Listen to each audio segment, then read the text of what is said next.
Eto nga ay papunta kami ng Hensonville para sunduin si Jowa. Kasama ko pala si Baby Bulilit dyan. Baby Bulilit, baka Baby Damulag. At yan, nadaanan nga namin yung magagandang halaman. Tumutubo talaga sila kapag malamig ang panahon, no? Pero kapag tag-init, tagtuyo din sila. Ay. Yun, susunduin namin si mami niya. Say hi, baby. Mas gusto niya pumesto sa likod kesa sa harap siya. Ayaw tumabi sa akin. Charis! I'm joking.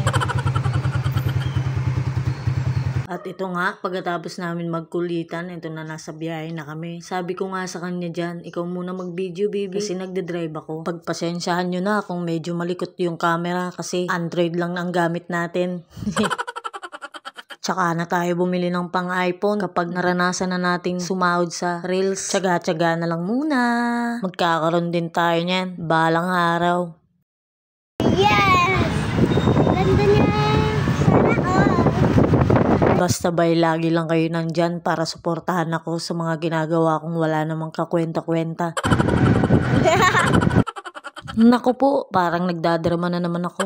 A few moments later. Dito nga ay nakarating na kami sa pupuntahan namin kung nasaan si Jowa. Kaya malapit na kami sa paroroonan namin. Malikot na nga yung camera kasi medyo bako-bako kasi yung daan. Ang sabi ko nga kay baby, i-video niya ako eh. Pero parang mas nakukuha pa yung likod ng upuan. Uy, Meta, huwag kang magagalit ha. Si baby kasi yung pinagbibideo ko kaya medyo mababa yung kuha niya. Wow! Hindi mo makita. Ang ganda. Lapit na tayo. Kamis ko na dito. Uy, mga to. Papi! Papi! Yan, dito yung bahay nila. Ano yung gray? Ay. Nakabukas? Ah, ikaw kuya, Chelsea.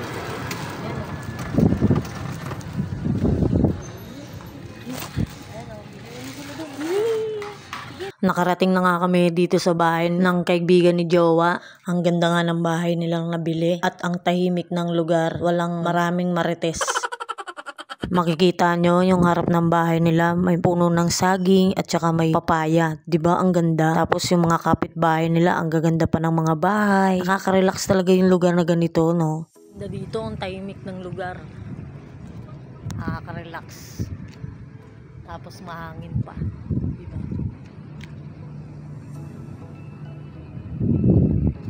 Masyadong marites. Baga.